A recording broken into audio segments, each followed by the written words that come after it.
Welcome to the Day Clean Devotion Queen podcast.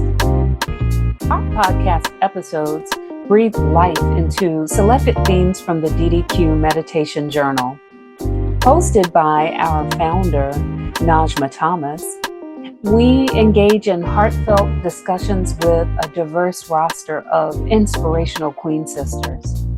We explore their unique perspectives, uncover the wisdoms shaped by their journeys, and celebrate the trials and victories along the way. Together, we are creating a womanifestation space where conversation meets examination and sparks transformation. Hey, QueenSiS. Welcome to the third episode in our first series for 2026. This is Conversion Conversations, and I am here in the wonderfully welcoming space of my dear friend Ajua. Thank you for having me here. First of all, thank you for making time to be on the podcast. Absolutely. I'm so excited about our conversation, y'all. We are in her gorgeous space. Just take a gander, take a little look, see the vibes here, everything. So sorry you cannot join us in person, but you are here in spirit. And so we're talking about conversion conversations. And if you listen to the last couple of episodes, you know you don't need to run away because we're not trying to convert anybody like religion. Okay.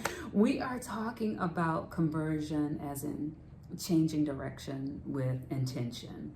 We're talking about, starting from somewhere and making some changes. The healing claimers, the boundary shifters, the career changers, the rerouters. We're talking to and with these women who said, there is some aspect of my life that doesn't fit me now, and I can manifest a different reality for myself.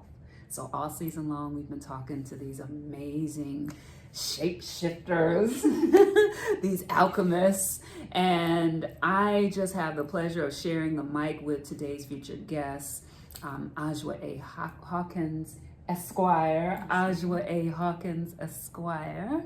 I love saying Esquire. And again, thank you so much for inviting me into your beautiful space, QueenSiS counselor. I will refer to her as counselor and Esquire interchangeably because I love those terms.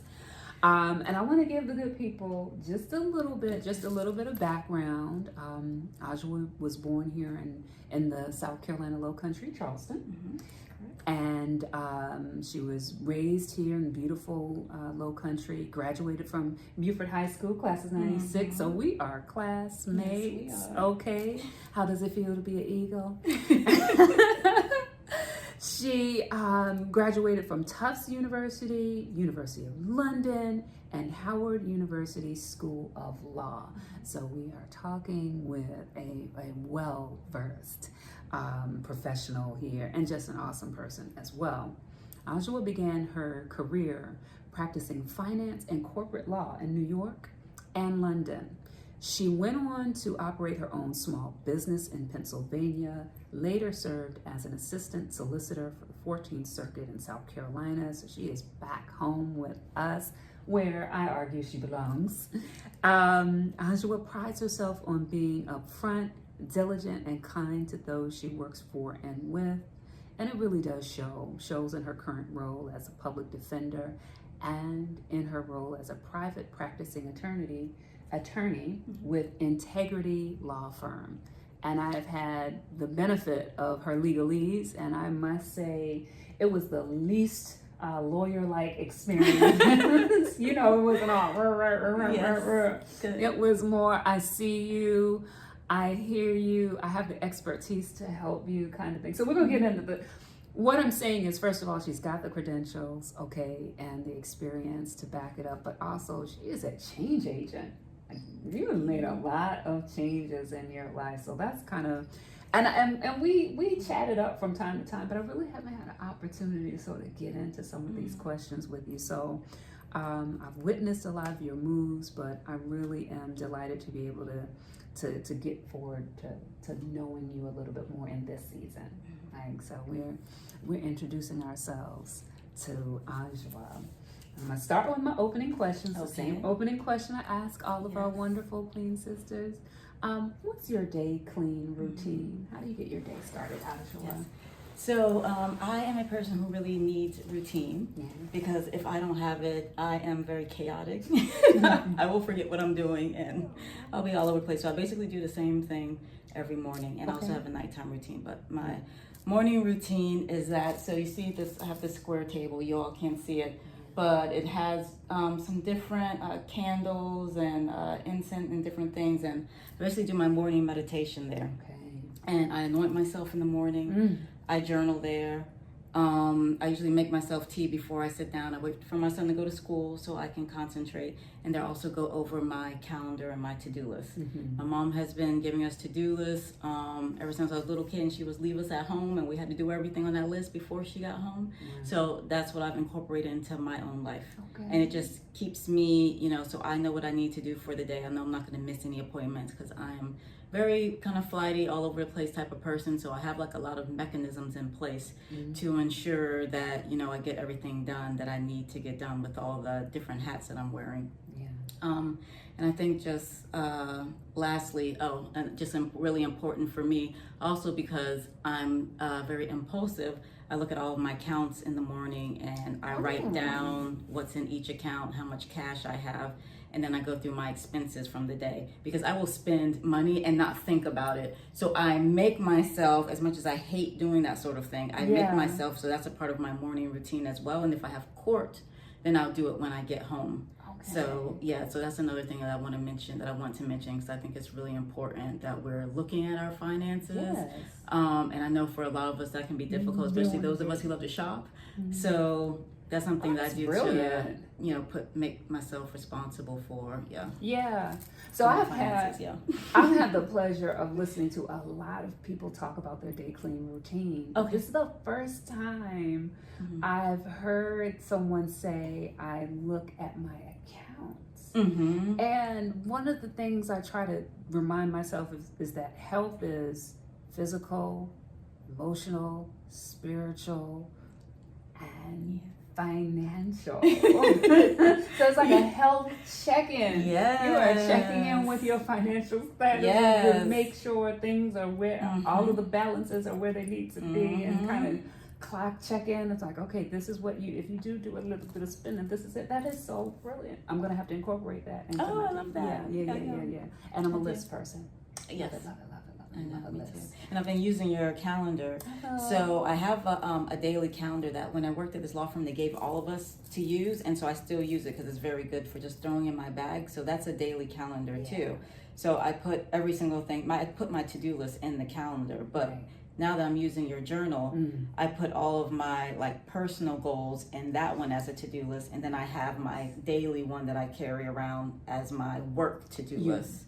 So everything like checking my, like doing my journaling, checking my finances, writing down all of my accounts. And I have little books that are labeled with each thing that I do every day. And so I want to walk for an hour, all those things I put in your journal because it's so inspiring. Because I was like, what am I going to do? So I was like, I need to break it up because this one looks crazy anyway. So I love that. So glad. I love calendars. I'm such a nerd. nerd. What is it?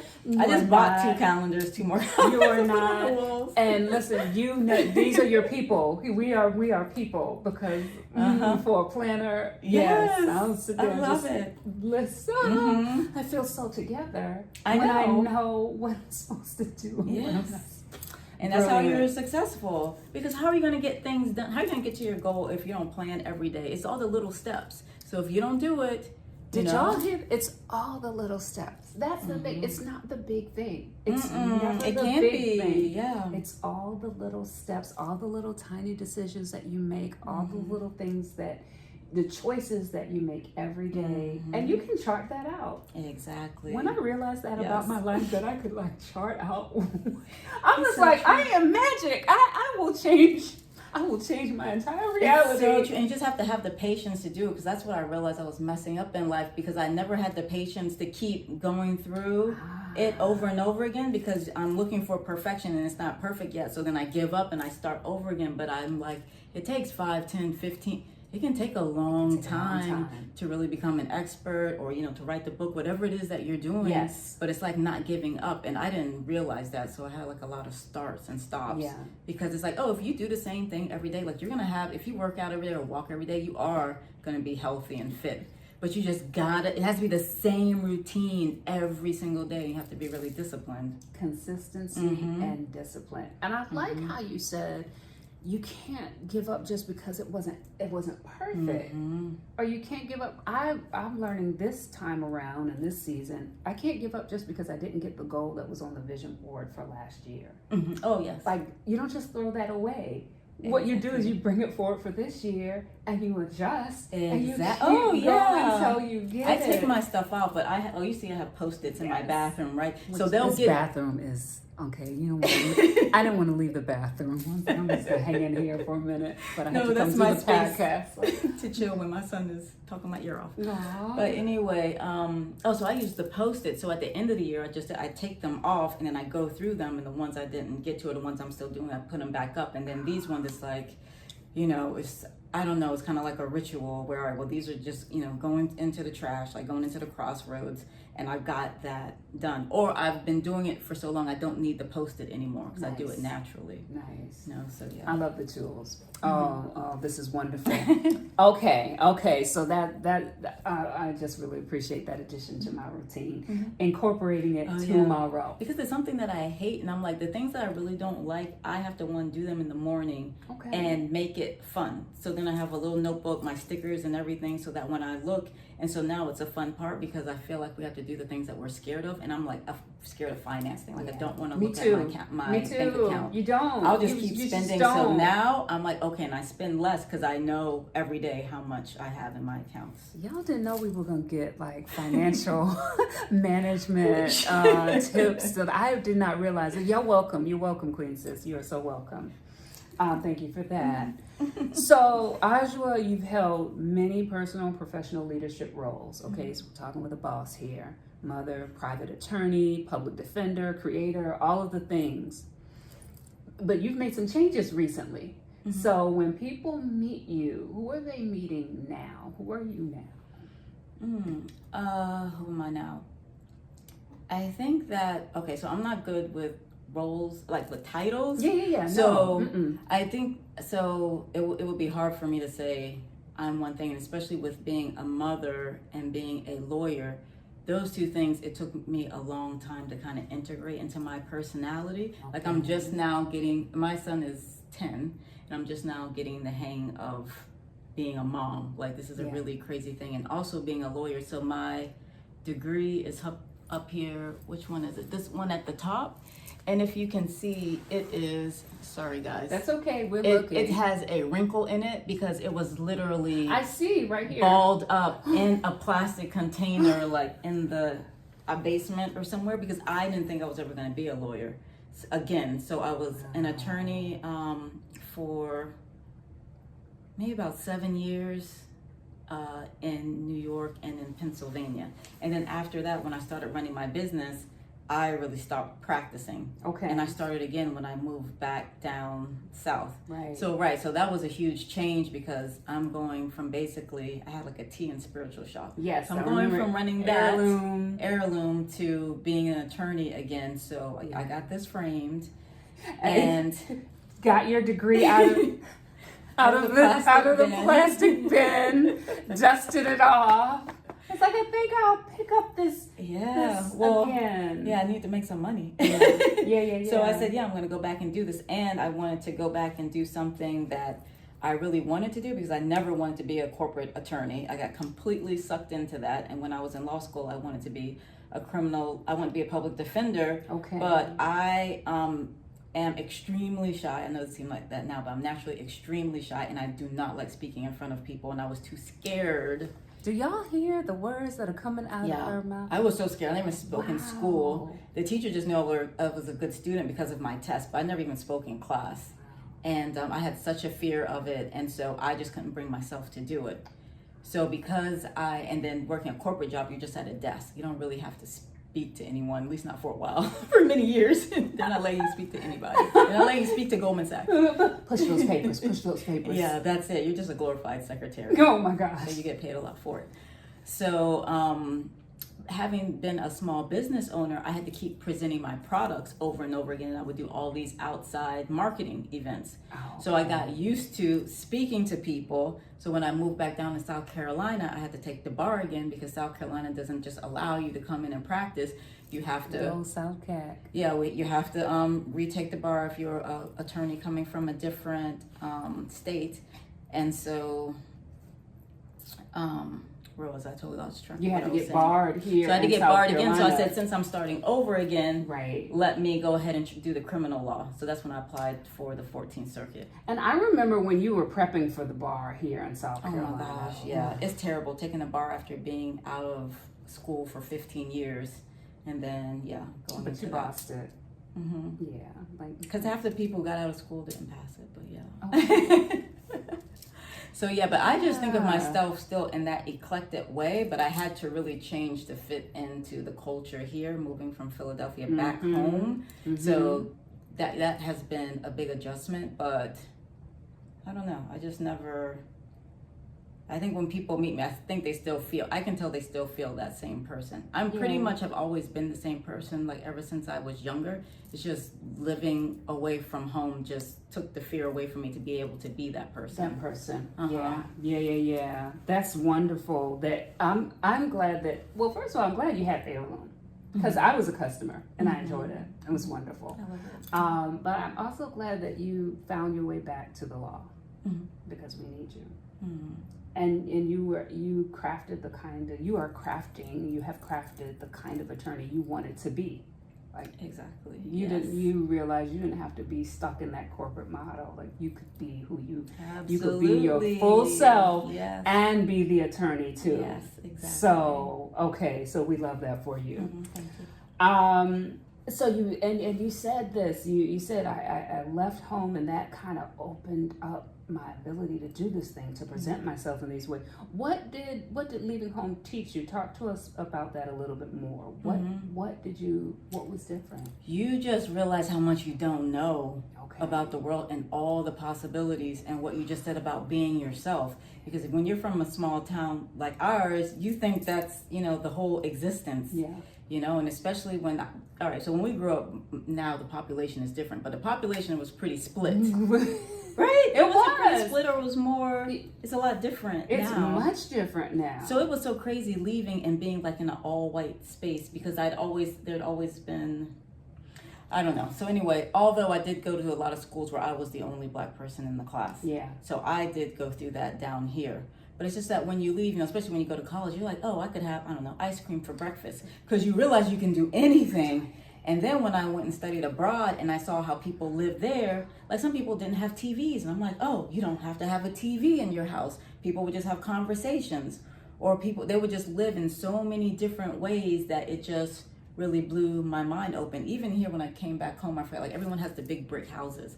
But when I lived in cities in Europe, people live in apartments and small spaces, and that worked better for me. So it just made me feel more comfortable in myself and not so strange, because then I could see that I can pick and choose from different lifestyles and create a lifestyle that's good for me and where I feel happy. Yeah. So I think being here back home down south, there's a lot of groupthink.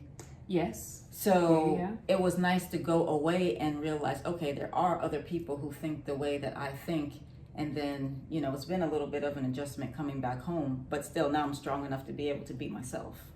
And when you encounter these different kinds of people, it takes that odd feeling away. Mm-hmm. Like the way I want to show up is not different. It's just different from where I was. Mm-hmm. But I'll hear all these other people who want to show up the same way as I want to show up. Exactly. So it's not just me. Exactly. And now we get the benefit. Mm-hmm. We get the benefit of this mosaic.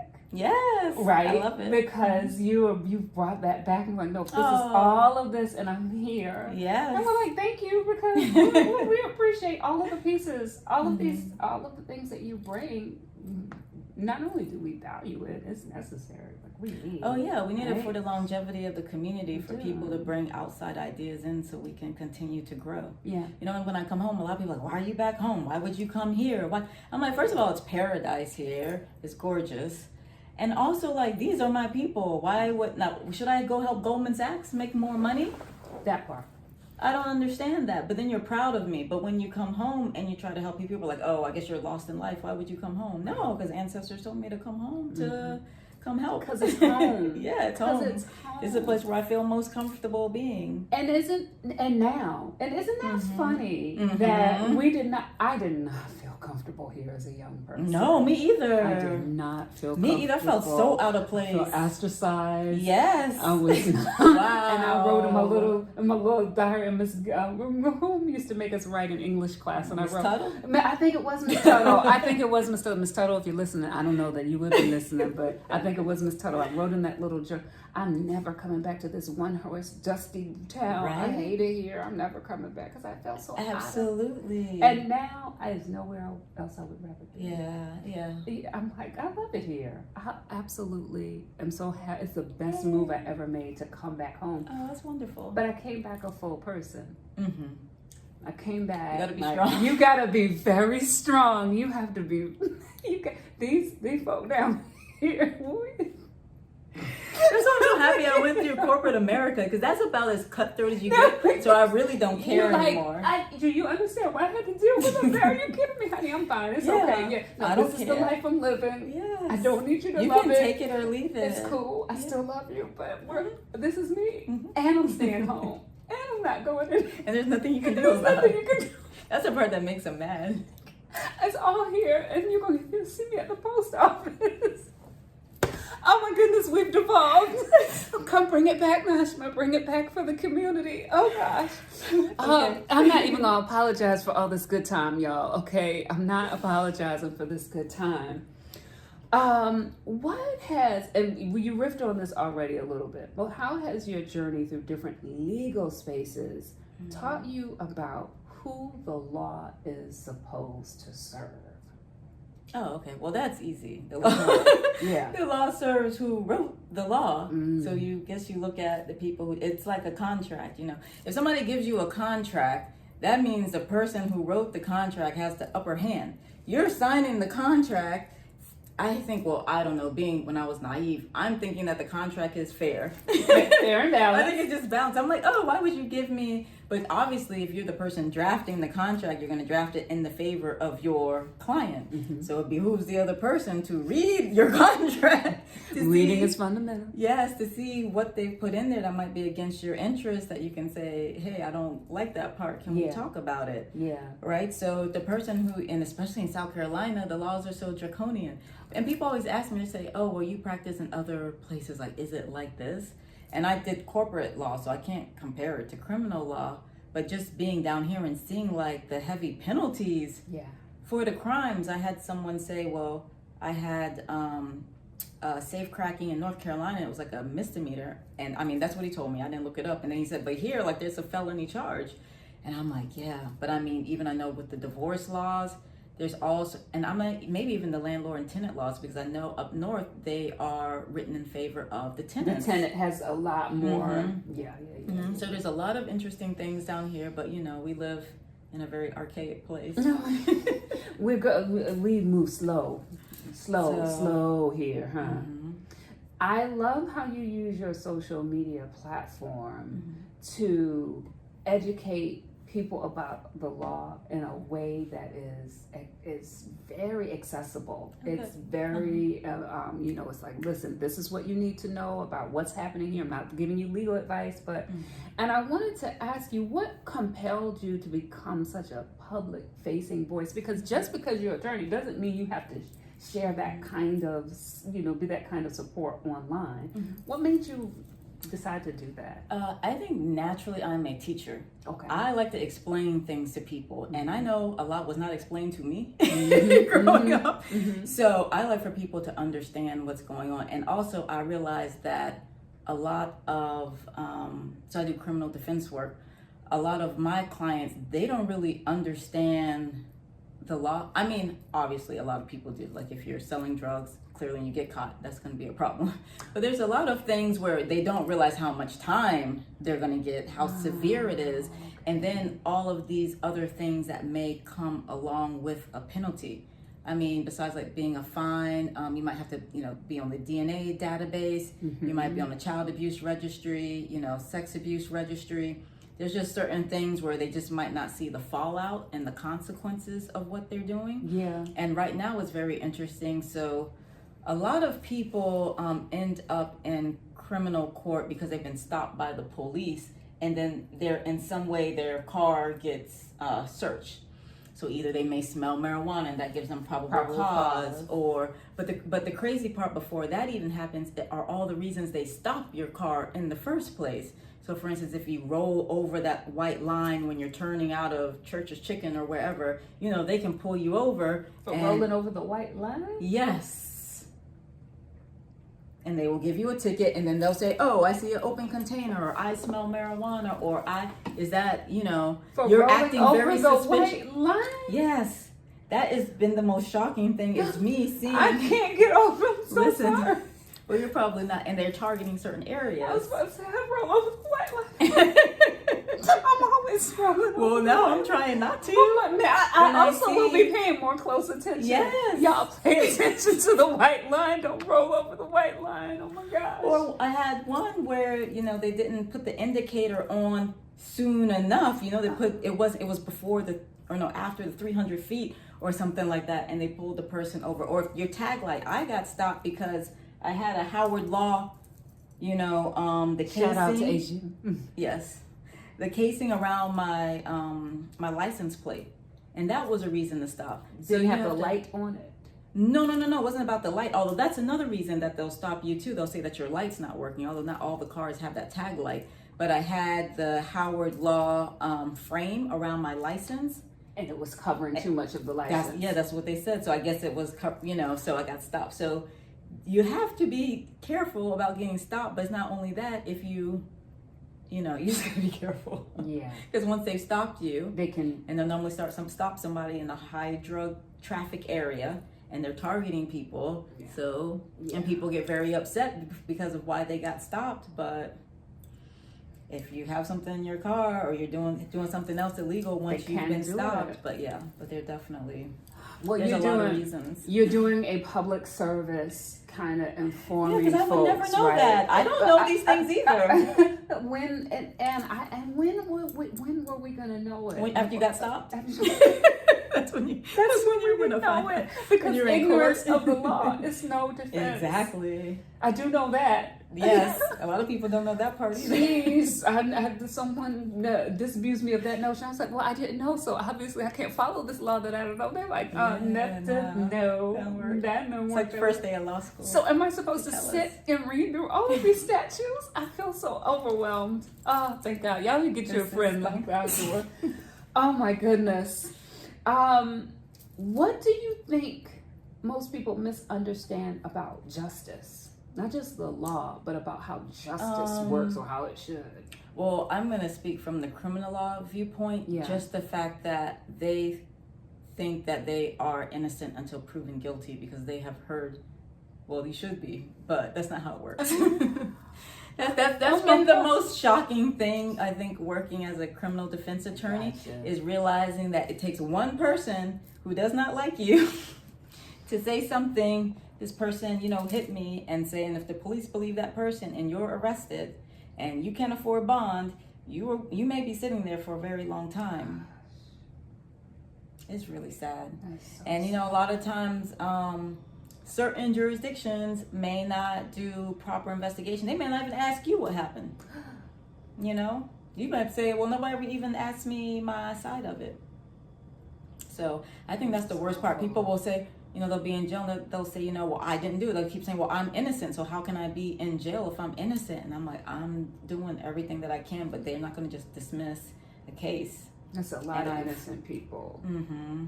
And a lot of guilty people who are not behind bars. That too. I'm sitting here giggling, having too good time. Let me get to the closing before I tarry you too long, counselor. In addition to being a public-facing sort of, listen, I'm going to give you the information I can give you without giving you legal advice. So at least you know where to, try. And we appreciate that. But you also share a lot of information that I think gets people thinking. And oh my goodness, I didn't know that. And you decided to speak honestly about parts of your life that a lot of professional people are told to keep quiet. A lot of people in general are told to keep quiet. What has truth telling given you? You changed from not talking at all to like, no, I am going to expose these things. What has it given you? Well, it gives me freedom, and I think, and I hope that by speaking about things that other people wouldn't. So I've always been a very courageous person. I'm the type, I don't know if I had a choice. I think my father was just like, this is what you shall be strong. This is what you're gonna do. But so, and it's probably also some trauma of me oversharing, which is probably not good. They're probably not good for your career. But I do feel that I know I've been through a lot, and I want other people not to feel alone in what they're going through. And they might look at me and say, oh, well, she's dressed nicely, or she has degrees, or she seems to have it all together. And I'm like, I'm just as clueless too. Like, I'm trying to figure out life just like everyone else. So you shouldn't beat yourself up about it. And I feel like, especially in our community, there is a lot of shame. Yes. I feel like it's huge. And we secrecy. Yes, and we project that onto, our loved ones, our children, and that, first of all, doesn't feel good for your child. And how are you going to develop into your full self if you have a lot of shame projected onto you? So I think I didn't even think about that before, but I think that's what it really does for me, is it helps me to get rid of that feeling of shame, because there's nothing to be ashamed about our choices. Like, we're doing the best that we can with the knowledge that we have at the time. Say it again, counselor. Yes, we're doing the best that we can with the knowledge that we have at the time. And you have to forgive yourself and give yourself grace and just keep on with that morning routine, like doing the same thing over and over again to get to your goals, and don't worry about that, just you got to let that go and not just sit in it. So I feel like a lot of us, we sit in that shame, and I hate to say this, but I feel like a lot of our religion puts a lot of shame onto us. So it's to let people realize that you can still be great in life. You don't have to sit there and feel like I'm less than because of either something that happened to me or something that I did. Right. So that is why I talk about it. I don't want people to feel so alone, because I know I've felt like that a lot. Because it's another thing in our communities, we, like you just said, a lot of secrecy, and we don't like to talk about things in the family. So it's like, well, I'm going to talk about it, because a lot of people don't have a family to talk about these things. Right. So, like I said, it could be career suicide, but I'm the type that don't care. So I don't think it's career suicide. I'll figure it out. I just think it's something that's been put on professional people, that you have to hold this mantra, or this mask, or this sort of persona that I've got it all together and I've never blah blah blah blah blah. No, I'm honest.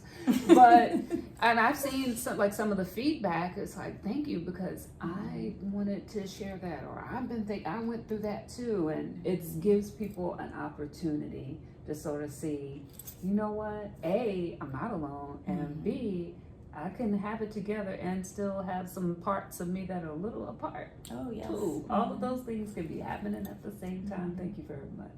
Thank you. Yes, we love that. And I appreciate this season that I see a lot of us in. I say a lot of us, like us homegrown, from these, but we've come back home, and we've crafted these kinds of existences that are multifaceted, that are colorful, that are full, reclaiming healing. And I think maybe giving other people an opportunity to think differently about what showing up here can look like. So it's just encouraging to see you be who you are, because I feel seeing you be who you are, and just like leaning right on into it. Yeah, that's good. It's very encouraging to me. So a couple of closing questions. Tell us, what are you working on now that brings you the most joy and excitement? Okay. I can't talk about the thing that's bringing me the most. I'm still manifest. Okay. But Take it. secondly, Pick and choose. I am super, super excited because I didn't want to leave so I told you I worked on Heirloom for about 10 years, and that was a tea and spiritual based, kind of like a gift shop. Mm-hmm. And so I operated online. I had a little store in Philadelphia, and I would do a lot of markets and events. So that is so I studied religion at the School of University in London, and that is just like my heart. I'm just a lawyer because I have to make money. But I would be like a shaman in the woods. This is my day job is just to pay for my shamanism. I understand. I mean, I love it. I love my job. A farmer. Exactly. I would rather be farming on any given day. I just said that earlier today. I was like, my family are farmers, and I am happier being outside and in the field. It's just. Yeah, I would just be outside all day long. All day. So that is my goal. That's like my ultimate goal, to get there. Mm-hmm. But in the meantime, going back to having a small business and just like having that autonomy. Oh gosh, yes. To create, because I'm a creator and I am an artist who was forced to go to a school that wasn't art school. Stuffed you into this attorney box. All of this beautiful bird stuck into the attorney box. I do my best to be creative where I can with that. Yeah. But so I'm looking forward to going back, and so I focus a lot on altar items. Okay. And that's what I'm going to be working on creating. So I'm just like super excited because I had a pretty nice following in Philadelphia. So I'm looking forward to, because I miss like Philadelphia, like those are my people. Brooklyn, all those people. I'm like, I miss y'all so much because there's so many people who are similar to me there and who get what I'm doing. Yeah. So I really miss that moving down here. Like that was very, I felt very isolated not being there anymore. Yeah. But now I'm excited to, now that I feel like I've put roots back down here, now I'm happy to grow and connect, back up there. And I get the feeling that some of that vibe, some of that willingness to incorporate altars and different levels of spirituality, and I feel like some of that energy is here in the Low Country now. A lot of folks have moved back. A lot of different people are joining us and realizing that some of the things we've been told are, superstitions instead of spirituality. People are having a more open mind. Mm-hmm. Hello, we have a new guest. She was gonna. New guest. I knew she was gonna start rubbing against the tripod. No, just so cute. She said it's almost time to wrap up now. You've done it, and you were really good. You were really good, Strawberry. You did a really good job. Yes, you did. But I agree with you. I think it's time. Like I call myself an eclectic more. Is spiritual eclectic. And I think a lot of people are looking for diversity. Yes. So you want to add to provide that. Mm-hmm. Add to. Yes, exactly. I really feel like you don't have to abandon the religious practices of your elders or ancestors. Absolutely. And in fact, a lot of it is Sankofa anyway. A lot of it is the stuff that the ancestors practiced that was kind of whitewashed or subsided into the colonizers' addition of religion, and we get to go back and claim that if we want to. I think. Anyway, stepping off my soapbox. Okay, now, so our listeners are now in love with you. Our viewers are in love with you. And so now how can they get in contact and connected with you? How can they get some of this? Probably the easiest way is through Instagram. Okay. So I'm on Instagram at Lawyer Ajua, and that's at Lawyer Ajua. I also have a website which is Integrity Law LLC, where I do a lot of business work for small businesses, contracts, business organizations, filings, drafting documents for them. Trademarks, yes. So you can find me there. And yeah, I think that's the best way. That's awesome. But definitely through the Instagram is probably the quickest way. And I'm going to drop those links in the episode notes. So if you're watching or listening, just scroll all the way down and you'll be able to find them. Okay, counselor. If you could leave our DD community with one truth about this season of life that you're in right now, what would it be? I think right now I'm just focusing on myself. Yeah. And self-care. I know I've heard other guests say that Probably on your show. So but I think when you get to this age, it's like you don't really have any time for nonsense. You want to focus on getting to your goals. And so, yeah, and just the routine.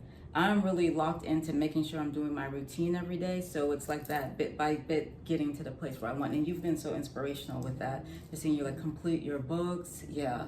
That's been amazing. So I'm like, okay, and I always looked up to you in high school. So I feel like it's a way, I'm like, okay, if I do step by step, I can complete it too, you know? And when you see somebody who's similar to you and looks like you, who's doing it, then you're like, okay, I can do that too. Yeah. So that's why I'm being selfish right now. No, that's not selfish. Focusing on myself. No. You've heard so many of our guests say it because I think that's the season we are in collectively. It is a collective reimagining of what the next chapter of our life can possibly be, and the kind of control we have over making that happen. Yes, we're so powerful. We're actual alchemists. Yes. Actually we make can bricks with no straw. I'm so excited for all of us. I'm legit I am so excited for us. I feel the wholeness. I feel the peace, the joy, the excitement. I'm like, this is I'm for so us. happy for us. Look at us winning. Genuine. Exactly. Hallelujah. And living life on our own terms. Yeah. Isn't that gorgeous? So, but isn't so this what our us. mothers wanted for us?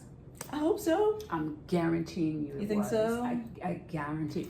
And God is telling me right now. I guarantee it. The ancestors are telling us right now. I guarantee it. I know they did. Yeah. This is what they want for us. Okay. Our mothers wanted this. Yeah, freedom. Guaranteed. That's Guaranteed. It. That's it. That's the last word, y'all. Freedom. Ajua, thank you so much. This was more delightful than I thought it would be, and I knew that it was going to be delightful. My pleasure. Listeners, viewers, if you were inspired, and I know that you were, don't keep all of this goodness to yourself. Sharing is caring. I say it every time because I mean it every time. Share this podcast with your network. And until we get together again, I hope that you have an incredible remainder of your week. Be well, and thanks so much for tuning in. Bye-bye. Cheers.